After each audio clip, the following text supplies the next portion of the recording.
اس بارے میں ایک آیت بھی ہے کہ بڑی اللہ تعالیٰ نے اس پہ شفقت اور رحمت کا اظہار کیا ہے اس آیت میں، ایسے لوگوں کے لیے جو اللہ کی رضا کے لیے زندگی گزارتے ہیں۔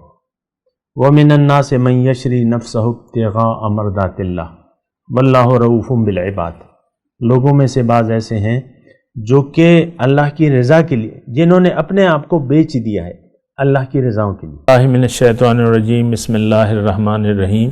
اللہم صلی علی سیدنا محمد معدن الجود والکرم وآلہ وسلم۔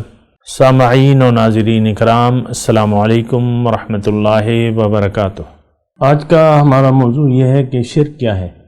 دیکھیں، شرک کو جاننے کی بھی ضرورت ہے، کیونکہ اللہ تعالیٰ نے قرآن مجید میں فرمایا ہے کہ ان اللہ لا یغفر ان یشرک بہ ویغفر ما دون ذلک لمن یشاء، کہ اللہ تعالیٰ نہیں بخشے گا کہ کوئی اسی کے ساتھ شریک کرے، اور وہ بخش دے گا اس کے علاوہ جس کو چاہے۔ یعنی باقی گناہ جو ہیں قابل معافی ہیں، وہ اللہ کی مرضی پہ ہے، لیکن شرک ایک ایسا گناہ ہے جس کی کوئی بخشش نہیں ہے۔ یہ بات نوٹ کر لیں۔ اب شرک کو جاننا بہت زیادہ ضروری ہے، اور شرک کو جاننا آسان بھی ہے۔ جو ہماری کلپ نمبر 1207 تھا، اس میں ہم نے توحید کا بیان کیا تھا، اور گزشتہ نشست کا خلاصہ یہ تھا کہ توحید یہ ہے کہ آپ اپنی مرضی کی بجائے اللہ کی مرضی سے زندگی گزاریں۔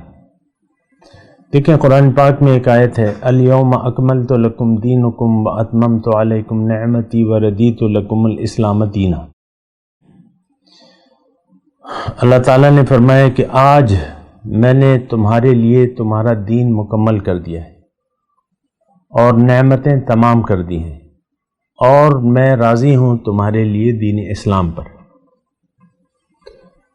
اب دین کیا ہے؟ دین کیا ہے؟ دین یعنی نام ہے ایک طرز زندگی کا۔ اسلام اس مقبول طرز زندگی کا نام ہے۔ اور دین کے بارے میں ہم تو دین کا لفظ تو سنتے رہتے ہیں، لیکن یہ ہے کہ حقیقت میں ہم دین کا معنی نہیں جانتے۔ دین اللہ کی مرضی کا نام ہے کہ زندگی کیسے گزارے۔ تو وہ پھر قرآن میں اللہ تعالیٰ نے سب کچھ بتا دیا ہے، اور اس پہ عمل کا طریقہ محمد رسول اللہ نے ہمیں بتایا ہے۔ پھر اللہ نے دوبارہ حکم دیا ہے کہ تم اگر کامیابی چاہتے ہو تو رسول کی اطاعت کرو۔ تو شرک کی ہم بات کر رہے تھے، شرک کیا ہے؟ دیکھیں، اللہ تعالیٰ نے انسان کو دنیا میں بھجوایا ہے ایک بہت بڑا فائدہ دینے کے لیے، اور اس فائدے کا تعلق یعنی دنیا سے بھی ہے اور آخرت سے بھی ہے۔ دنیا میں کیا ہوگا کہ آپ ایک پرسکون زندگی گزاریں گے، اطمینان والی زندگی گزاریں گے، خوش باش رہیں گے، خوش رہیں گے۔ اگر آپ نے توحید کو اپنا لیا تو آپ کی زندگی میں خوشیاں آ جائیں گی، ایک بہار آ جائے گی، خوشیوں کی ایک بہار ہوگی۔ کیوں؟ کہ ہر کام آپ اللہ کی مرضی سے کریں گے، اور اللہ کی مرضی پر آپ راضی ہوں گے، تو آپ کی زندگی میں اللہ تعالیٰ کے جو بھی فیصلے ہوں گے تو اس پہ آپ راضی ہوں گے۔ تو اچھا، جہاں تک اصل فائدے کا تعلق ہے، وہ تو پھر آخرت جو کہ نتیجے کا دن ہے، تو اس دن پتہ چلے گا فائدے کا فائدہ اور نقصان۔ اس کا کھلا پتہ جو ہے وہ قیامت کے دن چلے گا۔ اللہ تعالیٰ نے اس دن کے بارے میں فرمایا، فَمَنْ زُحْزِحَ عَنِ النَّارِ وَأُدْخِلَ الْجَنَّةَ فَقَدْ فَازَ۔ کیونکہ آخرت میں دو ہی ٹھکانے ہیں، یہ بات نوٹ کر لیں۔ دنیا میں جو بھی انسان آئے، آدم علیہ السلام سے لے کر قیامت تک جو بھی انسان آئے ہیں یا آئیں گے، ان کے دو گروہ ہیں۔ یہ جب جائیں گے روز محشر، تو اللہ تعالیٰ نے ان کے بارے میں فرمایا کہ فریق فی الجنت و فریق فی السعیر، کہ ایک ٹولی تو جنت میں جائے گی اور ایک ٹولی دوزخ میں جائے گی۔ پھر اللہ تعالیٰ نے میں نے جیسے کہ آپ کو آیت سنائی ہے یا نہ، بہرحال یہ ہے کہ فائدے اور نقصان کا اس دن پتہ چلے گا. فَمَنْ زُحْزِحَ عَنِ النَّارِ وَأُدْخِلَ الْجَنَّةَ فَقَدْ فَازَ. اس دن جو آگ سے بچا لیا گیا اور جنت میں داخل کر دیا گیا، یہ لوگ کامیاب ہوں گے. بہرحال میں شرک کی بات کر رہا تھا، اور گزشتہ میرا جو کلپ تھا وہ توحید کے بارے میں، کسی نے نہیں سنا ہے تو وہ سن لیں. توحید یہ ہے، مختصر طور پہ توحید یہ ہے کہ آپ اللہ کے حکم سے زندگی گزاریں. یہی نصب العین جو ہے حضور صلی اللہ علیہ وسلم نے اپنے اصحاب کرام کو دیا تھا. یہی چیز تھی کہ تم اللہ کی مرضی سے زندگی. اب جس صحابی کا بھی آپ نام لیتے ہیں آج، تو اس کے ساتھ آپ ایک جملہ ضرور کہتے ہیں رضی اللہ تعالی عنہ، کہ اللہ تعالیٰ ان سے راضی ہو گیا، کیونکہ انہوں نے زندگی کا نصب العین اللہ کی رضا کو بنا لیا تھا. اس بارے میں ایک آیت بھی ہے کہ بڑی اللہ تعالیٰ نے اس پہ شفقت اور رحمت کا اظہار کیا ہے اس آیت میں، ایسے لوگوں کے لیے جو اللہ کی رضا کے لیے زندگی گزارتے ہیں.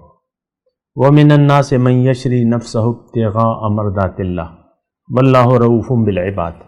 لوگوں میں سے بعض ایسے ہیں جو کہ اللہ کی رضا کے لیے، جنہوں نے اپنے آپ کو بیچ دیا ہے اللہ کی رضاؤں کے لیے، یعنی اللہ کی رضاؤں کے پیچھے بس دوڑ رہے ہیں، اور جو بھی اس راستے میں تقاضا آتا ہے مال کا یا جان کا، وہ لگانے سے دریغ نہیں کرتے. بدر میں کیا ہوا تھا؟ صحابہ نے 1000 کا لشکر تھا مسلح، 1000 کا لشکر، اور یہ تو نکلے ہی نہیں تھے مقابلے کے لیے، جنگ کے لیے تو نہیں نکلے تھے، قافلے کے لیے. قافلہ بچ کے چلا گیا، اب واپس جا نہیں سکتے تھے، لشکر آ پہنچا تھا. تو پھر حضور نے مشورہ لیا، تو سب نے اپنی جان ہتھیلی پہ رکھا، کہا کہ حضور ٹھیک ہے. تو اب انہوں نے مطلب اپنی جان ہتھیلی. اسی طرح یہ میں آپ کو صرف یہ بات کہہ رہا ہوں کہ آپ اللہ کی رضا کے لیے اپنی جان پر کھیل جائیں. کہنے کو تو بات آسان ہے اور حقیقت میں بھی آسان ہے. حقیقت میں بھی آسان ہے، کیونکہ بہت بڑا فائدہ ملے گا. ایک صحابی کھڑے ہوئے تھے، میدان بدر کا واقعہ ہے شاید، کچھ مٹھی میں کھجوریں تھیں، کھا رہے تھے. حضور نے کہا، یعنی جہاد اور قتال کی وہ آمادہ کیا اور جنت کی بشارت دی. تو وہ تو کھجوریں کھا رہے تھے، انہوں نے کہا حضور میں شہید ہو جاؤں گا تو جنت میں جاؤں گا. کہاں؟ تو وہ مٹھی میں جو کھجوریں تھیں وہ چھوڑ دی انہوں نے. میں جنت میں کیوں نہیں جاؤں، جا کے کہوں. تو کتنا آسان ہو گیا، گئے اور شہید ہو گئے. تو کہنا بھی آسان ہے، کرنا بھی آسان ہے. یہ بات نوٹ کر لیں، کیونکہ ہر کام دیکھیں آسان ہوتا ہے عزم سے، ارادے سے. بہت آسان کام ہے لیکن آپ کا ارادہ ہی نہ ہو تو وہ بہت مشکل ہو جائے گا. بہت بھی آسان کام لیکن آپ کا ارادہ ہی نہ ہو. اب دوسری شادی کرنا کتنا آسان ہے، آپ کا ارادہ ہی نہیں ہے تو مشکل ہے. اجازت تو ہے نا. تو ویسے ایک بات کہہ رہا ہوں میں، تو یہ ہے کہ آپ انسان دیکھیں، یہ اللہ کا راستہ جو ہے، یہ وہ شاعر نے کہا ہے، پتہ نہیں اس کا کیا مطلب ہوگا، کہ یہ شہادت گہے الفت میں قدم رکھنا ہے. لوگ آسان سمجھتے ہیں مسلمان ہونا، لیکن میں آپ کو یہ کہتا ہوں کہ اس سے آسان کام کوئی نہیں ہے. دیکھیں منزل سامنے ہو اور یقینی ہو، پھر آپ کر گزرتے ہیں. مثال کے طور پہ میں آپ کو ایک مثال دے دیتا ہوں کہ ایک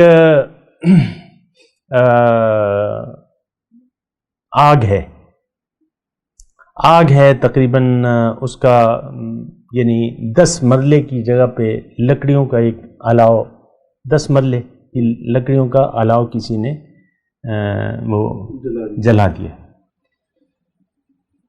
اور پھر آپ کو پیغمبر آپ کو یہ کہیں کہ تم اس سے گزر جاؤ، تمہیں کچھ بھی نہیں ہوگا. تو اگر آپ کا پیغمبر پہ یقین ہے، آپ گزر جائیں گے. اگر پیغمبر کی عظمت ہے اور اس پہ یقین بھی ہے، ان کی بات پہ بھی یقین ہے، تو آپ تو فوراً دوڑ لگا دیں گے. تو یہ دنیا کیا ہے؟ بظاہر آگ ہے، مخالفانہ قوتیں ہیں، ہر جگہ رکاوٹ ہے، لیکن اللہ کہتا ہے کہ میں تمہارے ساتھ ہوں، میں تمہارے ساتھ ہوں، کرو، اور میں تمہارا ساتھی ہوں. وہ کہتے ہیں نا حسبنا اللہ و نعم الوکیل، نعم المولا و نعم النصیر. بات کرتے ہیں ایک وقفے کے بعد. وآخر دعوانا ان الحمد للہ رب العالمین. مولاي صل وسلم دائما ابدا على حبيبك خير الخلق كلهم